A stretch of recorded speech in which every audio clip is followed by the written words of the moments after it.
Hi all, അസ്സാം വലൈക്കും. Welcome back to Rahees life. ബാക്കിൽ ഭയങ്കര മഴയാണ് കേട്ടോ. മഴയുള്ള സമയത്ത് പൊതുവെ ഇവിടെ എല്ലാവർക്കും വിശപ്പ് കൂടുതലാണ്. അപ്പൊ എന്തെങ്കിലും പുതിയ പുതിയ ഐറ്റംസ് വേണം. അപ്പൊ എല്ലാ ദിവസവും എണ്ണയിൽ പൊരിച്ചതും വറുത്തതൊന്നും പറ്റില്ലല്ലോ. അതുകൊണ്ട് ഇന്ന് നമുക്ക് ഇവിടെ ഏറ്റവും ഇഷ്ടപ്പെട്ട രീതിയിലുള്ള പൂവടയാണ് ഉണ്ടാക്കുന്നത്. അത് ഗോതമ്പ് പൊടി വെച്ചിട്ട് ഇലയട അല്ലെങ്കിൽ കൊഴുക്കട്ട എന്നൊക്കെ പറയും. കൊഴുക്കട്ട എന്ന് പറയുന്നത് അരിപ്പൊടി ഉരുട്ടിയിട്ടാണ് ഉണ്ടാക്കുന്നത്. പിന്നെ ഇലയട ഉണ്ടാക്കുന്നത് അരിപ്പൊടി വെച്ചിട്ട് തന്നെ വാഴന്റെ ഇലയിലാണ്. ഇത് പൊടുവണ്ണീന്റെ ഇലയിലാണ് ഗോതമ്പ് പൊടി വെച്ചിട്ടാണ് ഇവിടെ ഉണ്ടാക്കുന്നത്. ഇവിടെ എല്ലാവർക്കും ഇങ്ങനെ ഗോതമ്പ് പൊടി വീറ്റ് മാവ് കൊണ്ട് ഉണ്ടാക്കുന്നതാണ് ഏറ്റവും ഇഷ്ടം. അപ്പൊ നമുക്ക് വീഡിയോയിലോട്ട് പോവാം. വീഡിയോയിലോട്ട് പോകുന്നതിന് മുമ്പ് നിങ്ങൾക്ക് എന്റെ ചാനൽ ഇഷ്ടമാവുന്നുണ്ടെങ്കിൽ ലൈക്ക് ചെയ്യുക, ഷെയർ ചെയ്യുക, കമന്റ് ചെയ്യുക. അതിനോടൊപ്പം തന്നെ സബ്സ്ക്രൈബ് ചെയ്യുന്ന കാര്യം പരിഗണിക്കുക.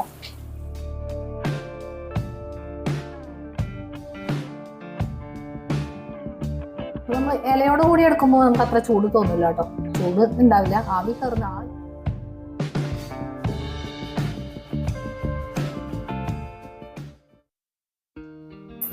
250 ml 3 കപ്പ് പൊടിയാണ്. 3 കപ്പ് ഗോതമ്പ് പൊടിയാണ് ഞാനിവിടെ ഇലയട ഉണ്ടാക്കാൻ വേണ്ടിയിട്ട് എടുത്തിട്ടുള്ളത്. ഇത് വീട്ടിൽ തന്നെ പൊടിപ്പിച്ചെടുത്തിട്ടുള്ള ഗോതമ്പ് പൊടിയാണ് കേട്ടോ. നമ്മുടെ ഇലയടയ്ക്ക് ഫില്ലിങ്ങിനായിട്ട് ഞാൻ 2 തേങ്ങ മുഴുവനായിട്ട് ചുരണ്ടിയെടുത്തിട്ടുണ്ട്. നമ്മൾ എടുത്തിട്ടുള്ള പൊടിക്ക് ഞാനൊരു 3/4 ടീസ്പൂണാണ് ഉപ്പിട്ട് കൊടുക്കുന്നത്. നല്ല തിളച്ച വെള്ളം തിളപ്പിച്ചിട്ടുണ്ട് കേട്ടോ. വെള്ളം നല്ലതുപോലെ തന്നെ തിളപ്പിച്ചിട്ടുണ്ട്. അപ്പോൾ വെള്ളം ഇതിലേക്ക് കുറച്ച് ഒഴിച്ചിട്ടൊന്ന് സ്പൂൺ വെച്ചിട്ട് മിക്സ് ചെയ്തെടുക്കുന്നുണ്ട്.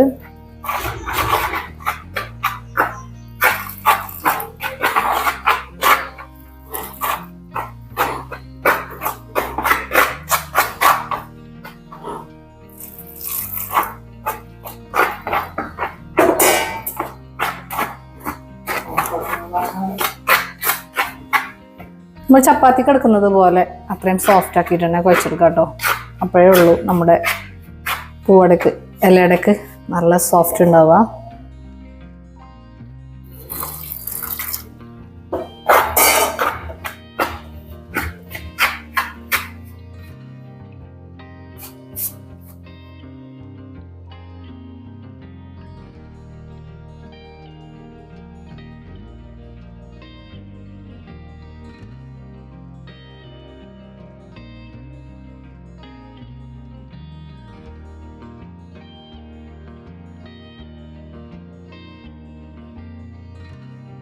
അപ്പോൾ ഒരുവിധം ഞാൻ മാവൊന്ന് കുഴച്ചെടുത്തിട്ടുണ്ട്. ചെറുതായിട്ട് ചൂടാറിയതിന് ശേഷമാണ് കേട്ടോ ഞാൻ കുഴച്ചെടുത്തത്. അപ്പോൾ കുറച്ച് ഓയിലും കൂടെ ആക്കി കൊടുക്കുന്നത്. നമ്മൾ പ്രസ്സിൽ വെച്ചിട്ട് പരത്തിയെടുക്കുകയാണ് ചെയ്യുന്നത്. നല്ല പൊടിയാണ് കേട്ടോ, നല്ല ടേസ്റ്റാണ്. കാരണം ഇത് ഉമ്മ കഴിഞ്ഞ പ്രാവശ്യം വീട്ടിൽ നിന്ന് ഗോതമ്പ് തന്നെ ഉണക്കി പൊടിച്ചിട്ട് മില്ലിൽ പൊടിപ്പിച്ചെടുത്ത പൊടിയാണ്. അപ്പോൾ അതിൽ നിന്ന് എനിക്ക് കുറച്ച് തന്നതായിരുന്നു കേട്ടോ.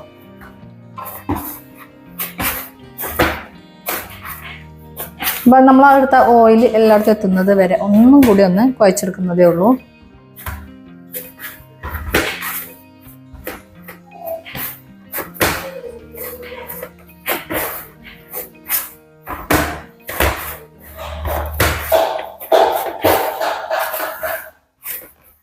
അപ്പം വലിയ ഒരു പീസുള്ളത് ഞാൻ 2 പീസാക്കിയിട്ടുണ്ട്. അപ്പം ഇനി ഇതിന്ന് ചെറിയ ബോൾസ് ആക്കിയിട്ട് എടുക്കുകയാണ്. നമ്മുടെ ചപ്പാത്തിക്കൊക്കെ എടുക്കുന്നത് പോലെ തന്നെ ചെറിയ ഓരോ ബോൾസ്.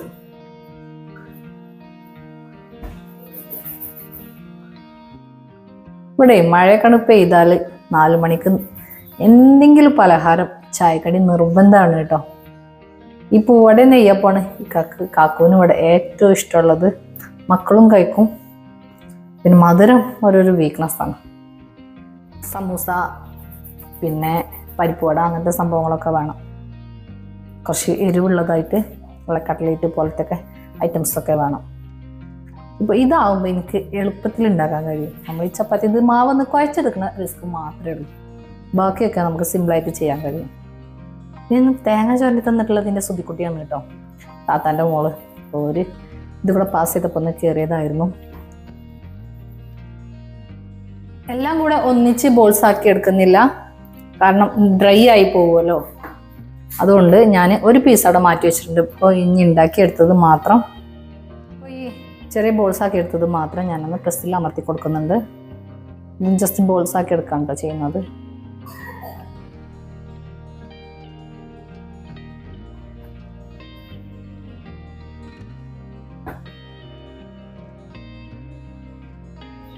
ചില ബോൾസിനൊക്കെ വലിപ്പം കൂടിയിട്ടുണ്ട്. അപ്പോൾ അതൊന്ന് കട്ട് ചെയ്തിട്ട് ചെറിയൊരു പീസ് അതൊന്ന് കട്ട് ചെയ്തെടുക്കുന്നുണ്ട്.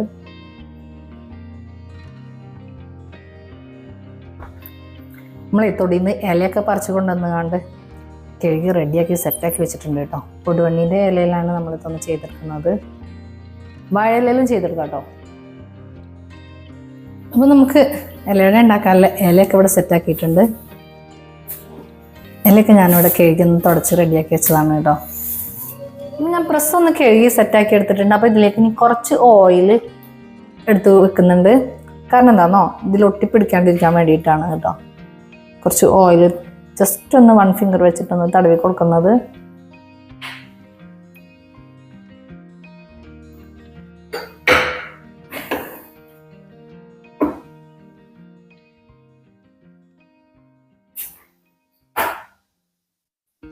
കണ്ടോ, ഓയിൽ പാറ്റി കൊടുത്തിട്ടില്ല എങ്കിൽ അത് ഒട്ടിപ്പിടിക്കും കേട്ടോ. ചെറുതായിട്ടൊന്ന് പ്രസ് ചെയ്താൽ മതി, അല്ലെങ്കിൽ വലുതായി പോകും. നമ്മുടെ ചപ്പാത്തീൻ്റെ ബോൾസ് വലിയ സർക്കിളായി പോകും. അതുകൊണ്ട് ചെറുതായിട്ടൊന്ന് പ്രസ് ചെയ്യുന്നതേ ഉള്ളൂ.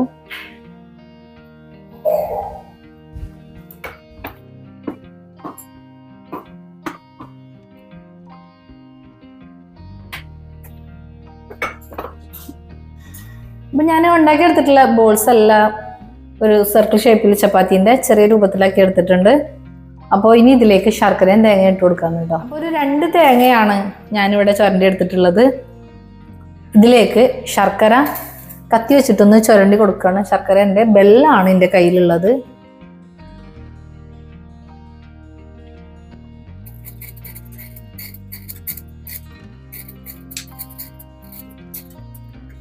ഇതുപോലെ കത്തി വെച്ചിട്ട് ചുരണ്ടി എടുക്കലാണ് സാധാരണ ഞാൻ ചെയ്യുന്നത്. ഇല്ലെങ്കിൽ പൊടിയായിട്ടുള്ള ശർക്കരയും വാങ്ങാൻ കിട്ടും കേട്ടോ. ഇവിടെ പൊടിയായിട്ടുള്ള ശർക്കര വാങ്ങിക്കലില്ല. ഇവിടെ അച്ചു പോലെയുള്ള ഇതുപോലെയുള്ള ശർക്കരയാണ് വാങ്ങിക്കലുള്ളത്.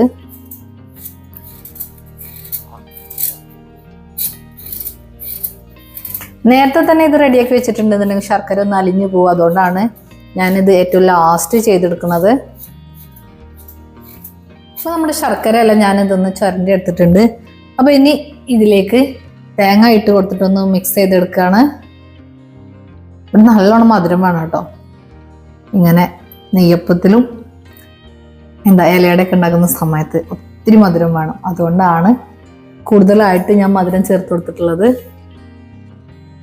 അങ്ങനെ നമ്മൾ തേങ്ങ ശർക്കരയും കൂടെ ഒന്ന് മിക്സ് ആക്കി എടുത്തിട്ടുണ്ട് കേട്ടോ. നല്ല മധുരമുണ്ട്. ഇപ്പോൾ നല്ല ഓവറായിട്ട് മധുരമല്ല കേട്ടോ, നല്ല ടേസ്റ്റുള്ള തേങ്ങയാണ്. അപ്പോൾ നമ്മൾ അട ഉണ്ടാക്കിയെടുക്കാൻ വേണ്ടിയിട്ട് ഒരു ഓട്ടയുള്ള പാത്രം എടുത്തിട്ടുണ്ട്, ആവി കയറ്റി എടുക്കാൻ വേണ്ടിയിട്ട്. അപ്പോൾ ഇതിലേക്കാണ് നമ്മൾ ഓരോന്നും വെച്ച് കൊടുക്കുന്നത്. ഫസ്റ്റ് 1 ടീസ്പൂണാണ് കേട്ടോ ഇട്ട് കൊടുക്കുന്നത് നമ്മുടെ മാവിലേക്ക്. ഇതിങ്ങനെ ഒട്ടിക്കാൻ കഴിയില്ലെങ്കിൽ ഒരല്പം പൊടിയാക്കി കൊടുക്കാം കേട്ടോ. നമ്മൾ നേരത്തെ പരത്തിയെടുക്കാൻ വേണ്ടിയിട്ട് എടുത്തിട്ടുണ്ടായിരുന്നു, അതേപോലെ പൊടിയാക്കി പ്രസ് ചെയ്തിട്ടുണ്ടെങ്കിൽ നമ്മുടെ കയ്യിൽ മാവ് ഒട്ടിപ്പിടിക്കാണ്ടിരിക്കും.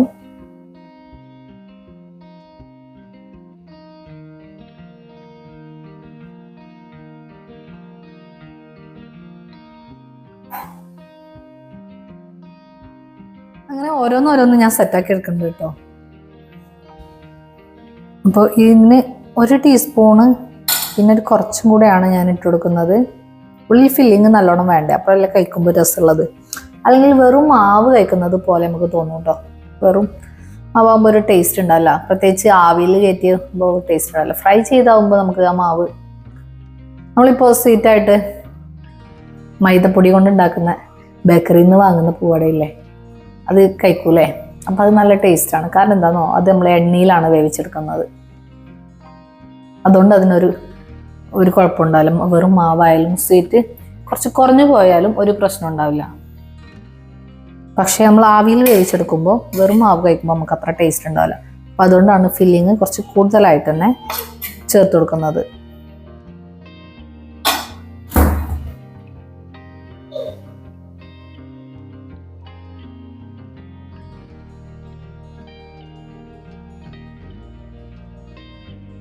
ജസ്റ്റ് പൊടിയിൽ ഡിപ്പ് ചെയ്തതിന് ശേഷമാണ് കൈ കൊണ്ട് പ്രസ് ചെയ്ത് കൊടുക്കുന്നത്.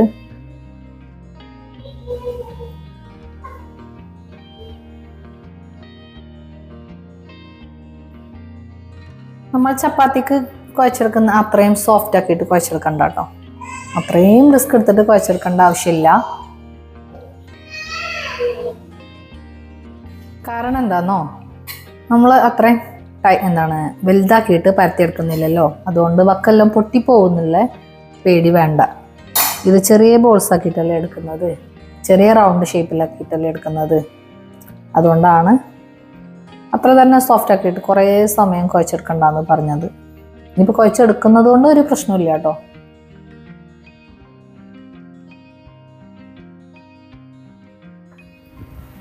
അപ്പോൾ നമ്മൾ പരത്തി വെച്ചിട്ടുള്ള എല്ലാത്തിലും നമ്മൾ ഫില്ലിങ് ഒന്നാക്കി കൊടുത്തിട്ടുണ്ട്. അപ്പോൾ ഇനി ലീഫിലേക്ക് വെച്ചിട്ട് നമ്മൾ എടുത്തിട്ടുള്ള ഓട്ടുപാത്രത്തിലേക്ക് ഓരോന്നായിട്ട് വെച്ച് കൊടുക്കുകയാണ് ചെയ്യുന്നത്. അപ്പോൾ ഞാൻ സ്റ്റീലിലെ ചരുവത്തിലൂടെ വെള്ളം വെച്ചിട്ടുണ്ട്.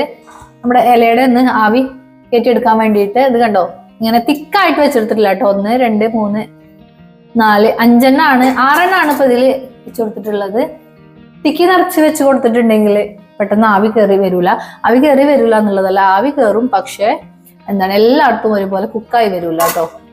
അതുകൊണ്ട് തിക്കി വെക്കാതെ ഒരു ഗ്യാപ്പൊക്കെ ഇട്ട് എല്ലാ സൈഡിലും ആവി കയറുന്നത് പോലെ വെച്ച് കൊടുക്കുക.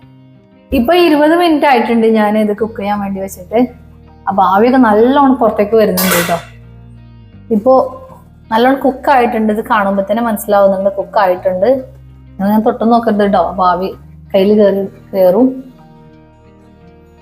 ഇനി ഫ്ലെയിം ഒന്ന് കുറച്ച് കൊടുക്കുന്നുണ്ട്. അപ്പോൾ അടുത്ത ട്രിപ്പ് ഞാൻ ഇതുപോലെ റെഡി ആക്കി വെച്ചിട്ടുണ്ട് എടുക്കാൻ വേണ്ടിയിട്ട്. അപ്പൊ നമ്മൾ ഇലയോട് കൂടി എടുക്കുമ്പോൾ നമുക്ക് അത്ര ചൂട് തോന്നില്ല കേട്ടോ. ചൂട് ഉണ്ടാവില്ല, ആവി കയറുന്ന ആവിയുടെ ചെറിയൊരു ഇത് ഉണ്ടാവുള്ളൂ. പക്ഷെ കൈ പൊള്ളി പോകുന്നില്ല കേട്ടോ. എന്നാലും എടുക്കുമ്പോൾ കെയർ ചെയ്യണേ. അപ്പൊ അടുത്ത ട്രിപ്പ് ഞാൻ ഇലയിലാക്കി വെച്ച് കൊടുത്തതൊക്കെ ഇതിലേക്കൊന്ന് വെച്ച് കൊടുക്കുന്നുണ്ട്. വലിയ ഇല ഉണ്ടായിരുന്നതൊക്കെ ഞാനൊന്ന് 2ആയിട്ട് കട്ട് ചെയ്തിട്ടാണ് വെച്ചിട്ടുള്ളത്.